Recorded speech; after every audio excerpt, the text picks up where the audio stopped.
১৯৪৮ সাল। চারদিকে শত্রুবেষ্টিত ছোট্ট একটি দেশ, যার মানচিত্র খুঁজে পেতেও আপনাকে মাইক্রোস্কোপ ব্যবহার করতে হবে। না ছিল অর্থ, না ছিল অস্ত্র, এমনকি খাবার পানির জন্য লড়াই করতে হতো মরুভূমির সাথে। কিন্তু মাত্র কয়েক দশকেই দেশটি হয়ে উঠল বিশ্বের অজেয়, যাদের গোয়েন্দা সংস্থার নাম শুনলেই থমকে যায় পুরো বিশ্ব। যারা মাত্র 6 দিনে হারিয়ে দিয়েছিল পাঁচটি শক্তিশালী আরব রাষ্ট্রকে। ইসরায়েল বর্তমান বিশ্বের সবচেয়ে আলোচিত একটি নাম, যা বিগত 50 বছরে ছয়টি যুদ্ধ করেও হারেনি। পাঁচটি দেশ একসাথে আক্রমণ করেও কিছুই করতে পারেনি ইসরায়েলের। ইসরায়েল এমন একটি দেশ যার কাছে না চীনের মতো বড় সেনাবাহিনী আছে, না ভারতের মতো এত বিশাল জনসম্পদ, না আছে সৌদি আরবের মতো তেলের কুয়া, অন্য কোনো প্রাকৃতিক সম্পদও নেই।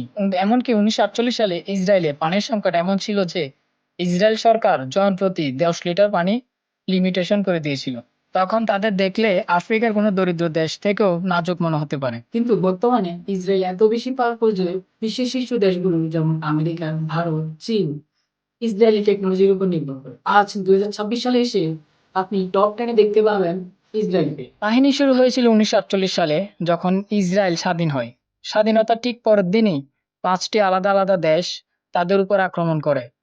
তখন তাদের কাছে শুধুমাত্র কিছু পুরাতন রাইফেল B-31 বিমান ছিল, যা জোসেফ স্ট্যালিন তাদেরকে দিয়েছিল, যা শক্তিশালী আরব দেশগুলোর সাথে লড়াই করার জন্য যথেষ্ট ছিল না। তাহলে এখন প্রশ্ন হচ্ছে, ইসরায়েলের কাছে এমন কি আছে যা তাকে শূন্য থেকে টপ 10 এর মধ্যে প্রবেশ করায়? বিশ্বকে তাক লাগিয়ে দিয়ে তারা শুধু যুদ্ধ জয় করেনি, বরং ইউএন এর দেওয়া ম্যাপের চেয়ে বেশি পরিমাণ জায়গা দখল করেছে। কিন্তু প্রশ্ন হচ্ছে, তাদের মধ্যে এমন কি ছিল যে শক্তিশালী আরব দেশগুলোকে পিছু হটতে হয়েছিল?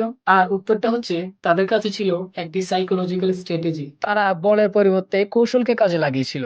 তারা মোলাট ককটেল, বা সহজ ভাষায় বলতে গেলে পেট্রোল বোমা ব্যবহার করেছিল। এটি এক ধরনের ঘরোয়া পদ্ধতি তৈরি করা বোমা, যা ব্যবহার করে তারা ট্যাঙ্ক পর্যন্ত ধ্বংস করেছিল।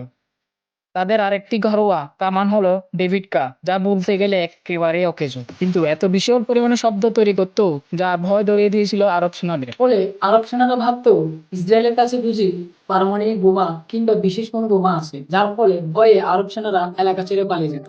তখনকার কমিউনিকেশন এত উইক ছিল যে যদি একজন পালাতে শুরু করে, বাকিরাও এদিক ওদিক পালিয়ে যেত।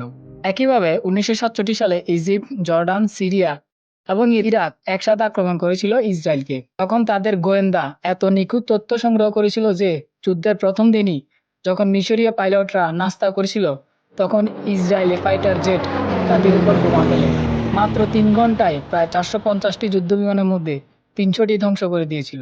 ইসরায়েল তৈরি করেছে বিশ্বের সবচেয়ে শক্তিশালী স্পাই এজেন্সি মোসাদ।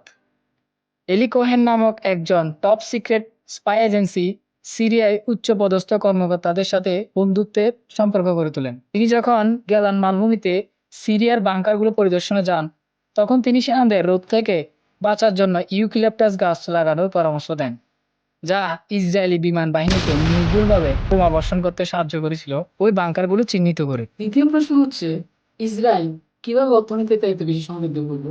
ওয়েল, এই প্রশ্নের উত্তরটা লুকিয়ে আছে তাদের এডুকেশন সিস্টেমের মধ্যে। ইসরায়েলের এই শক্তিশালী অর্থনৈতিক পাওয়ার হাউস হচ্ছে তাদের শিক্ষা। প্রাকৃতিকভাবে সম্পদহীন এই দেশকে শুধুমাত্র মেধার জোরে তারা তৈরি করেছে বিশ্বসেরা। ইসরায়েল তার মোট জিডিপির প্রায় 5% এর বেশি শিক্ষা ও গবেষণা খাতে ব্যয় করেন, যা বিশ্বের অন্য কোনো দেশের তুলনায় সর্বোচ্চ।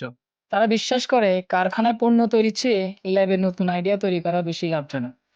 এর ফলে ইন্টেল, গুগল এবং মাইক্রোসফটের মতো কোম্পানিগুলো তাদের গুরুত্বপূর্ণ চিপস বা সফটওয়্যার ইসরায়েলকে দিয়ে ডিজাইন করায়। তারা তাদের শিক্ষা ব্যবস্থাকে সরাসরি জীবনের সাথে যুক্ত করেছে। ছাত্ররা ল্যাবে যা করে তা হচ্ছে বাস্তব সমস্যার সমাধান।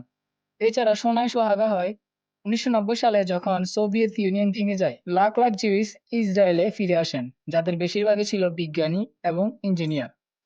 সরকার তাদের ব্যবহার করে আজকের আধুনিক টেক জায়ান্ট বানিয়েছেন। যেমন 1960 সালে ইঞ্জিনিয়ার সিমসা ব্লাস আবিষ্কার করেছিল ড্রিপ ইরিগেশন, যা পানির অপচয় প্রায় শূন্যের মাত্রায় নিয়ে এসেছে।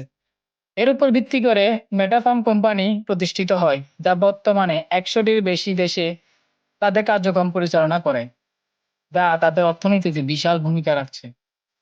শত্রুদের মিসাইল থেকে বাঁচতে ইসরায়েল বানিয়েছে আয়রন ডোম, ডেভিড স্লিং এবং অ্যারো 3 নামক এয়ার ডিফেন্স সিস্টেম। আরো একটি বৈপ্লবিক উদ্যোগ হচ্ছে জোশমা টাউন, সরকার তাদের লক্ষ লক্ষ মেধা সম্পদকে বাঁচিয়ে রাখতে এবং দেশকে আজকের স্টার্টআপ নেশনে পরিণত করতে $100 মিলিয়ন দিয়ে গঠন করেন জোশনা ফান্ড। সরকার বিদেশি বিনিয়োগকারীদেরকে এমন একটি অফার দেয় যেটি তারা কোনোভাবেই ফেলতে পারে না। অফারটা ছিল এই ধরনের যে যদি কোনো কোম্পানি ইসরায়েলে বিনিয়োগ করেন তাহলে ইসরায়েল সরকার 40% বিনিয়োগ করবেন। অর্থাৎ যদি কোনো কোম্পানি 60% বিনিয়োগ করে তাহলে ইসরায়েল সরকার 40% বিনিয়োগ করবে। যদি এই স্টার্টআপ ব্যর্থ হয় তাহলে সরকার 40% ক্ষতিপূরণ এবং বিনিয়োগকারী 60% ক্ষতি বহন করবে। কিন্তু যদি লাভ করে তাহলে বিনিয়োগকারী কম মূল্যে সরকারের এই 40% শেয়ার কিনতে পারবেন। এর ফলে বিশ্বের বড় বড় কোম্পানিগুলো ইসরায়েলে বিনিয়োগ করে, যার বেশিরভাগই সফল হয়। ফলে নতুন শত শত টেক কোম্পানি গঠিত হয়। 1948 সালে সেই পেট্রোল বোমা থেকে আজকের আয়রন ডোম। ইসরায়েলের এই উত্থান কেবল অস্ত্রের নয়, এটি ছিল টিকে থাকার এক অদম্য লড়াই। তারা প্রমাণ করেছে প্রাকৃতিক সম্পদ কিংবা বিশাল ভূখণ্ড না থাকলেও কেবল মেধা, দূরদর্শিতা এবং প্রযুক্তির জোরে মরুভূমির একটি প্রাণহীন দেশকে শক্তিশালী রাষ্ট্রে পরিণত করা সম্ভব।